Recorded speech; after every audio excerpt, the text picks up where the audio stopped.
got something special for you guys. Presenting Ashley Fils-aime. Hey, what's up? How you guys doing? My name is Ashley Fils-aime. I am a stand-up comedian from the States. I just moved to Australia. I love it out here. I think I'm the only black guy here, so I love it even more.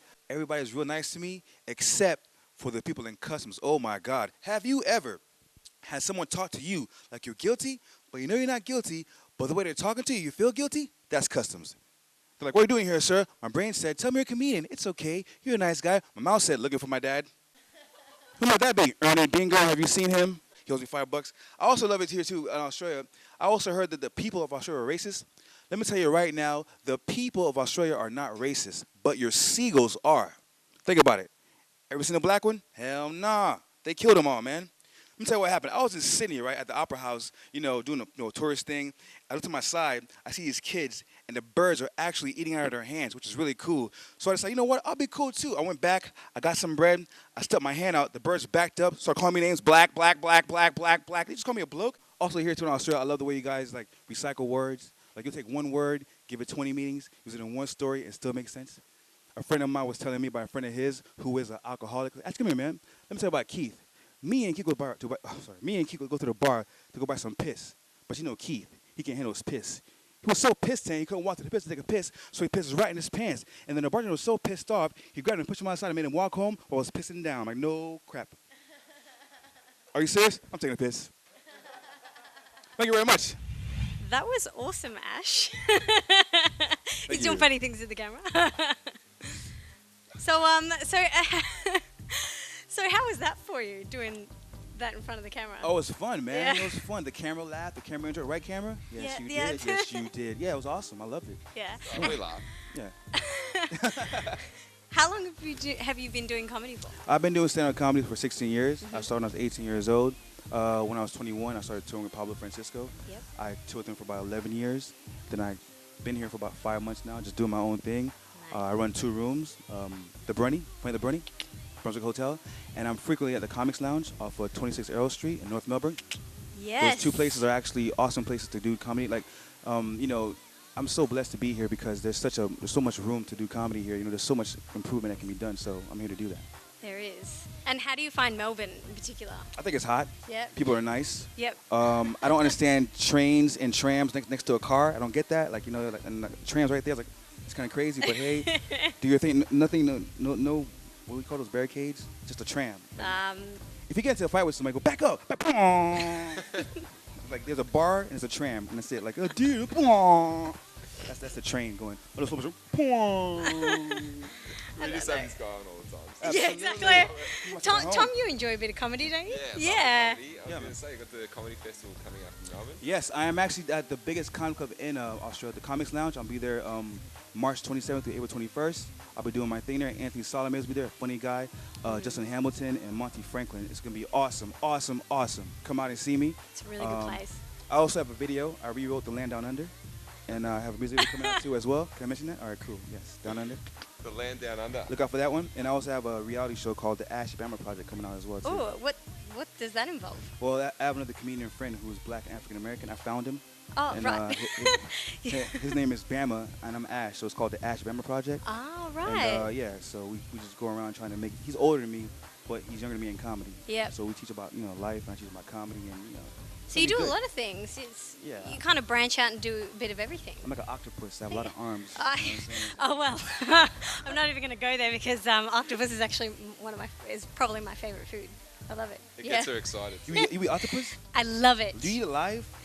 No, you have to hit it. Yeah. No, I've seen actual footage on I forget where it was. These Asian people were taking a live one. Twist it and they'll swallow it and then they'll choke and they'll wonder why they're choking. It's alive. No, it is poisonous. You have to cook it properly before if you eat too much, you can get sick. So is it healthy for you? It's not really healthy. Anyway. No. Yeah. Anyway, off the topic of octopus. I love octopus. We're going to cross now to JD interviewing Tanya George.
singer-songwriter Tanya George.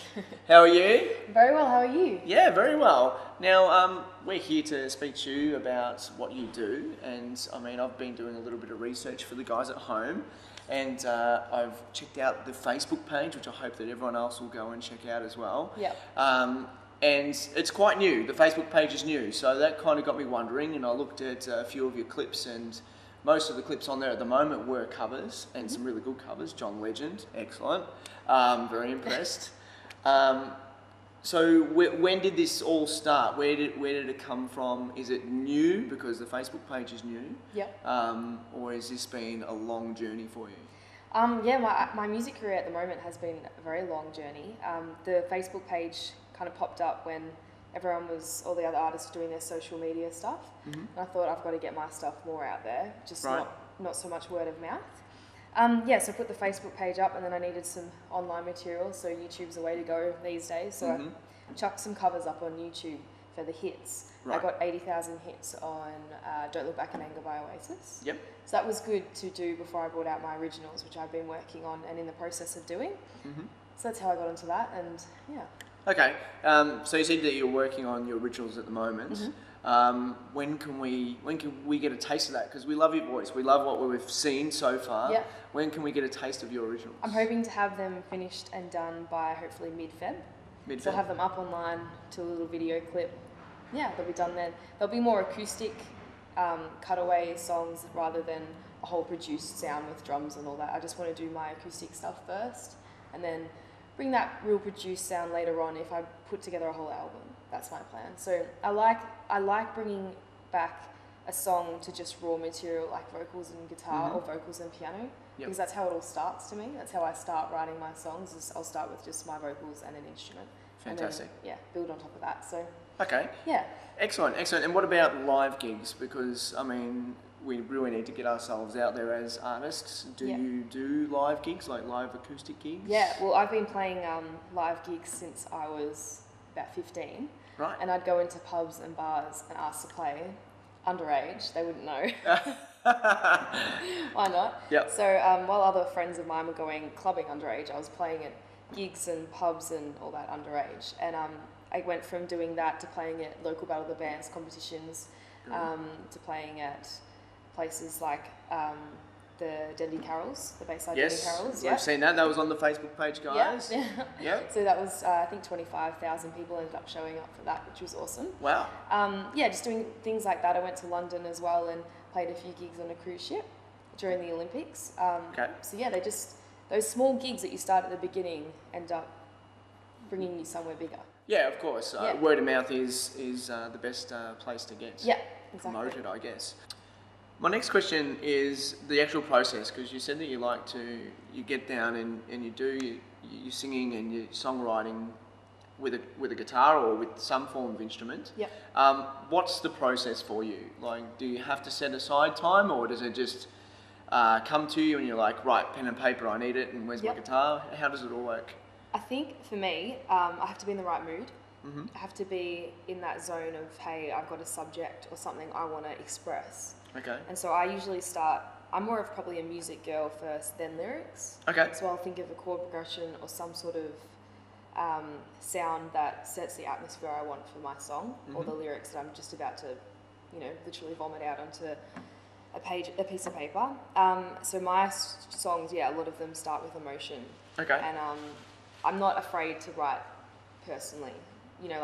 I will write about something in my head that upsets me or drives me crazy, and I'll write it quite honestly on paper and try to tell a story within a poem kind of thing. Okay, yeah. Yeah, and so I'll do that, and then I'll just play around with it until I'm satisfied. But I have to be in the right mood. I can't just go, today I'm going to write 10 songs. Sometimes I'll just be dry and not write anything for about a month, and then I'll write like 5 songs in one day. Okay. It just depends. Yeah. Right, okay. So, and I mean, talking of those moods, so that, from what you've just said there, they've got to be maybe something that's triggered an upset feeling, or it's got to be an intense mood. It can't just be yes, I'm a quite mild mood. Yeah, I'm quite intense that way. Like, it has to be something.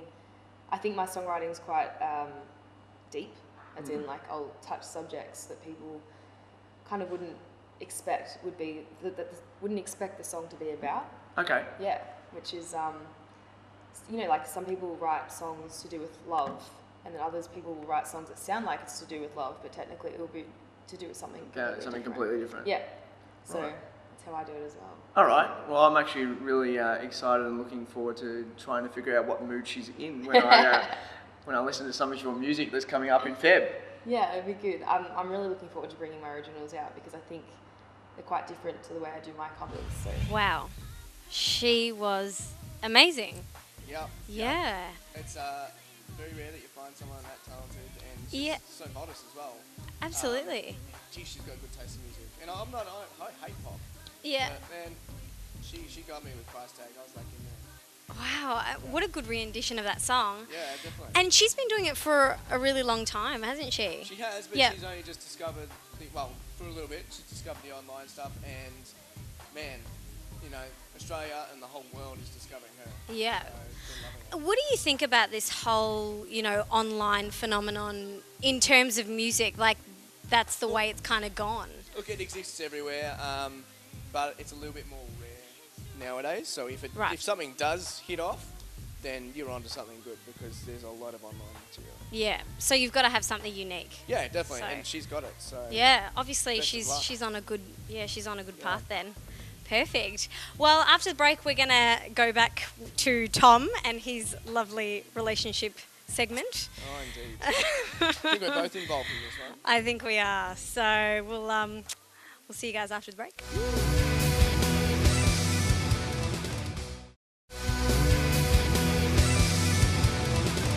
Welcome back, guys. Now we're on to the sex relationship segment with Tom, but I do have on the couch here JD and Shona, and the topic we're going to talk about is, does size matter? So guys, tell me what you think. Look, I think I'm going to throw it over to Shona because I was involved in this talk with Tom, and I'm pretty sure I shut my mouth during that, so I'm pretty sure I'm going to shut my mouth again and throw it to Shona. So does size matter? What, like the size of feet? Well, yeah, the size of feet, yeah, cool. That's a good segue. So do size of feet matter when you're looking for a guy? Oh, no, not particularly. Not particularly, as long as he can walk on them, that's fine. Yeah, as long as he can walk alright. That's fair enough. Yeah, I like that. He can use them properly. Yeah, cool. Maybe we should actually check out what Tom's talking about. Yeah, maybe. I think so. Welcome back to Sex, Dating and Relationships with Tommy K. We have a big topic this week. It is the age-old question, does size really matter? Now, Angelique is our viewer question today. Angelique wrote in, and I wouldn't really like to be her boyfriend, and I wouldn't want him to know what's happened here, but Angelique says that everything else is great in the relationship, but her man is lacking a little bit in the package area, and she wants to know whether that's an okay reason to end the relationship and what she should do about that little problem. Yeah, I think you should probably end the relationship, but that's just the first little answer for you, Angelique, because it depends, again, on whether is everything else amazing. Because if everything else is going well, then, maybe compromise, maybe deal with it. But if it is a problem, I mean, a couple's sex life is one of the more important things, and that needs to be satisfied on whatever your regular basis is. If it's not being satisfied, I can't see the other connections lasting much longer. So guys, does size matter? Let's start with the female. To an extent, I believe some sort of length and girth, I guess, matters and is important. But ultimately, if that man can please his partner and she is satisfied, then there shouldn't be any problems with size. Now, in the case of Angelique, she's obviously not satisfied, and there's a reason, and now that could have to do with the size. So there is dissatisfaction there, but I think they need to look at alternatives, maybe some adult toys, maybe introducing things like that into the relationship could help. Okay, anyone care to jump in on this out of the boys? Sure, why not? Look, I don't think size really matters. I think it's all in the head, and it's usually in the head of the guys instead of Angelique. But as you said, if they're lacking in the bedroom department, there are other things that you can try. And it's more of a communication thing. If your relationship's that good, then talk to him about it. Like, we don't mind you talking to us, that's fine. But talk to him about it, because I'm pretty sure he might want to know. He might get offended, but I'm sure he'd rather know so he can actually do something about it. Yep. Yeah, that's the other thing, whether to actually bring it up and say, wow, you've got something small going on there. It's probably a big question for the girls, but I think, yeah, I'd agree with that. If there is that kind of issue, then bring it up. And other than the alternatives, there's not much we can do about it. So you may as well bring it up, especially if you're in a trusting relationship. And once again, it might not be a size thing. It might be something he's doing wrong physically, lasting long enough, or doing wrong technique or anything. It could be anything along those lines, not just the So have the issue. chat. Yeah, have the chat. Any experiences, Timmy, in this no, department? Not really. I mean, there's always the male fear of not lasting long enough. Yeah, but size-wise? Size-wise, I mean, not really worried as males. I mean, we're always competing against one another, but I mean, we are who we are, and we can't change it, or we don't necessarily have to change that. We should just be comfortable with who we are. Okay, and is there a size maximum? Can it be too big? Is that a problem as well? Yes, I've had some conversations with girlfriends over dinner about men who have been too big, and it can be a little scary for a female. Obviously the pain factor and things like that. So that could also be a factor. Yeah, there are some women that don't like it too big. Okay, so there's too small, too big, and just right. The three bears story all over again. It's like Goldilocks. All right, guys, thank you very much for your assistance on this one. Very big topic. And back to you guys. Happy loving until next week. Wow, thanks for that, Tom. Once again. So, Shona, do you get what we're talking about now? I get it now. Yes, Okay. Yes, I've been in lines. So does it matter? Oh, a little bit, yes. A little bit. She's not going to divulge anything. No, keep it on the down. Keep it on the down low. Definitely. We're going to have to ask some of her previous boyfriends, I think. Oh, yes, they're all lining up out there. I bet they are, because they want you back. Yeah. Oh, yeah. All right, guys. I think we're going to have to go to a break now. On that note, yeah. Yep. I think they make sure it's big enough. Yep.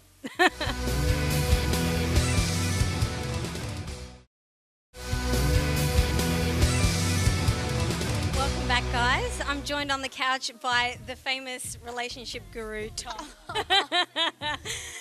So, Tom, that was fun doing the Does Size Matter, hey? Yeah. Well, did you have fun with the... I did, and in fact, all our segments are pretty good, our little skits. It's a good little relationship going on here, isn't Yeah, it? I think so. Yeah, definitely. Hi, Steph. It's us, Hi, Jo. remember? I do. In case you forgot. So Mr. Joe, Chandler's Yana, over there. Joe, Yana are here too, and Always a pleasure. yeah, we're going to talk about our little challenge that we had at Fed Square, and that was to see how many guys' numbers we could get in. How long was it? Like 10 minutes? Yes, Yeah, it was. Yep. It was 10 minutes. Yep. And yeah, have a look what we did. Okay, guys, as you may have seen in the past, we did a Can Males Get Females phone number challenge. Well, today, 3 lovely ladies are going to try the other way. Can ladies easily serenade men? How easy do you think it's going to be, ladies? I think it's going to be pretty easy. Well, it's a little bit awkward, you know. I don't. I've never asked a guy for his number. No, ever. and it's always usually the other way around. So it's just it's Yeah, I'm really traditional different. like that as well, Yeah. Stevie. So it's just It's not so much a challenge as it is the Confronting. uncomfortability. Yeah, exactly. And yeah. yeah, like you think, you ask a guy for their number and they're automatically thinking of something else. So I don't know how comfortable I am really. Then Well, again, at the with same it. time, we're going to see what guys go through. Yeah, That's exactly. so true. It's true. Well, Wheels are turned. the challenge has been set. You have half an hour. Any tricks you want, any gimmicks, anything you want to try and pull off, use it. Beat the boys, because it was pretty pitiful by their point. So, all right. Good night, turn the lights down. Good night, turn the lights down. Yeah, he's a freak. And I just wanna turn the lights off. To the hate and the pain, I wanna banish all the demons, but I have to refrain. It's insane the way they had me held down and feeling well now. They're trying to cast a spell now, Tinkerbell, wow. You really think your phone call can make it hurt more? You probably thought your smart talk can make me fall off. You can't cook beef with a small flame, boy. You can't play me, so don't put me in your game, boy. I guarantee that I'm a nice guy, spitting fire in a shirt, pants, and a white tie. The attire marking a man of his desire, despite the black and white lies. Truth is not your right size. We ain't dealing with fashion or your endeavors to match. Cameras be flashing and on our nest, so we snapping. That's when you see me attacking, so step aside and let me at him. Rest in pieces, rest in pieces. That's the only way we'll have it. Good night, dim the lights down. Wrong thoughts, make it right now. It's time to put 'em down. It's time to put 'em down. Say good night. Good night, dim the lights down. Wrong thoughts, make it right now. It's time to put 'em down. It's time to put 'em down. Say good night. I got 4. I got 6, some of which were numbers from Copenhagen, Marseille in France, all sorts. Nice. That's average of like 3 or something a minute. And No. Steph? Yeah, I didn't do it. I backed out. Oh, Steph. Sorry. So She forfeited. it is hard out there for people, obviously, to go out there. Yeah. I have a strategy, Timmy. Tell us the Okay, strategy. the strategy I think is 1, come up to a big group because there's this peer pressure, dominoes effect that can go on. So you get one number and the other guy's like, well, that's okay, I'll give you mine as well. And then 2, tip number 2 is never go in with a punchline. So you don't just go up there and go, hey buddy, what's your number? You got to build it up. You got to be nice. You got to ask them like, what's your name and what are you doing? And rule number 3 is always be polite, but afterwards just go thank you, enjoy your day, da da da, in case they see you coming up to another group of guys. There's not going to be any of that ill feeling. So that's my strategy. And the opposite effect is I was really nervous, and I was wandering around for a little while, and I was like, can't do this. And then there was this random guy that was like, hey, I'll give you my number. And I was just like, and I get really freaked out really easily, so that's another tip. I got really, really freaked out, and I was like, no, and then I backed out, and then I didn't want to do it anymore. Oh, I'll give you my number, Steffi, anytime. So it is plausible though, ladies. You can, and nowadays, go up to a guy and ask for his number. Yeah, it's not traditional, but it can be done. You could go up to a guy and ask him for all sorts of things, I imagine. Exactly, I bet you can. What are you referring to, Joey? Wow, congratulations, Yana. You got 6 phone numbers. That is awesome. I don't know if it's something to be proud of. I think you just need to look at you, Yana, and you know, like, it just happened. I reckon 6 guys are going to go home and just go and buy But how was it, like the whole role reversal? How was it for you guys, like going up to a guy and asking him for his number? Like it was awkward. Yeah. But if you listen to my tips, you kind of make a bit of a strategy. It was a challenge after all. Yeah. But I'm glad it wasn't the other way around. So it's not that I was giving out my number to 6 random guys. Yeah. I'm glad that it was we should do the other way. I reckon get me and JD out there next week. all right. Yeah. Let's see how you guys go. Yeah, fun. definitely. Yeah, I don't think that you. I don't know. I mean, look, Tom, you got the advice, but I'd like to see you walk the walk after you talk the talk. I've got to do something good to prove myself a little bit. So let's do it. Yeah, for sure. All right, guys, that was our show for this evening. I hope you guys enjoyed it. Make sure you get onto our website, www.mediastrikes.com, or get on our Facebook page as well, Facebook/Media Strikes Back, and you can check out everything that we've just talked about on this show and sneak peeks of our next show as well. Yeah. So have a great night, guys, and we'll see you next week. Till Bye. then.